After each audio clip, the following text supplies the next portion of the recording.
কি সুন্দর তাই না? এরকম একটা সুন্দর মিররকে ডেকোরেশন করা একটা সুন্দর ভিডিও দিলে কেমন লাগে বলেন? হ্যালো ফ্রেন্ড, আসসালামু আলাইকুম। আফরাজ মামের নতুন একটা ভিডিওতে আপনাকে স্বাগত। তো এই যে এই মিররটাকে সুন্দরভাবে ডেকোরেশন করার দিনটাকে নিয়ে একটা ছোট্ট ভিডিও ক্লিপ আজকে আপনাদের সাথে শেয়ার করব। তো এই মিররটা আমার বোনের বিয়েকে কেন্দ্র করে আমরা তৈরি করেছিলাম বিয়ের কয়েকদিন আগে। তার জন্য আমাদের একটা গ্লাস এইভাবে কেটে নিয়ে আসতে হয়েছে গ্লাস কাটা মেশিন দিয়ে। আর তারপর সেখানে আমরা কিছু পার্ল পুঁথি লাগিয়েছি। তো এখানে আপনারা অরিজিনাল পুঁথিও ইউজ করতে পারেন, আবার ডুপ্লিকেটও। আর এদিকে আমার পিচ্চিটাও তার খালামণিকে হেল্প করতেছিল। তারপর কাজের ফাঁকে ফাঁকে আমরা একটু করে সন্ধ্যার নাস্তা করতেছিলাম, যেহেতু সন্ধ্যাবেলাতে আমরা এই কাজটা করতেছিলাম। আদার্স আরো কেনাকাটা বিভিন্ন ঝামেলা শেষ করে সন্ধ্যাবেলায় রিল্যাক্সে কাজটা করতেছিলাম। এদিকে আপনাদের ভাইয়া আবার এই যে আমাদের গাছের বাদামি ছিলতেছিল, তার আবার পছন্দের খুব এইটি ফল। আমি বাবু তেমন পছন্দ করি না, তারপরে ছিলে পরিষ্কার করে সবাই আমরা একটু করে খাচ্ছিলাম। আর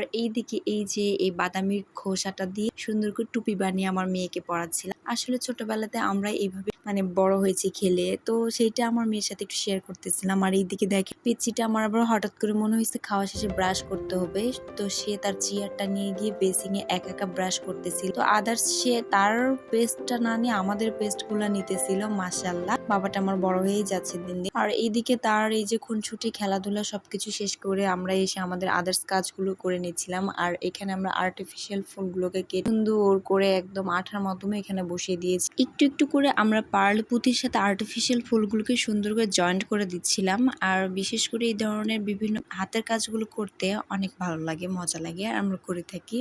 আর এর পাশাপাশি দেখি আমাদের নতুন জামাই আবার আমাদের জন্য সব ধরনের খাবার, বিশেষ করে এই যে ভাজা পোড়া আইটেম গুলো যেগুলো আমরা চয়েস করি সেগুলো, আইসক্রিম, কোক, স্পেশালি আপনার জন্য আইসক্রিম আর কোকটা পাঠানো হয়েছিল। তো এগুলোকে নিয়ে আমরা সব কাজিনেরা, আপনাদের ভাইয়া, আমি, নতুন বউ সবাই মিলে আর কি মজা করে খাওয়া দাওয়া করতেছিলাম। তো তারপর আমরা একটু একটু করে সবকিছু খাওয়া দাওয়া কমপ্লিট করি। আর তো এখানে খাবারের মধ্যে ছিল রসুনের চপ, বেগুনের চপ, আর পেঁয়াজি ছিল সম্ভবত, আর কিছু টুকিটাকি ছিল। সুন্দর করে মিররটাকে ডেকোরেশন করা কমপ্লিট করে ফেলে দেই। আর মিররটা ডেকোরেশন করার পর ফাইনালি কি সুন্দর হয়েছে একবার দেখে, ওয়াও, জাস্ট ওয়াও হয়েছে, তাই তো এই ধরনের মিরর গুলো আপনারা কিনতেও পাবেন। কেমন হয়েছে সবাই কমেন্টে জানাবেন। ধন্যবাদ।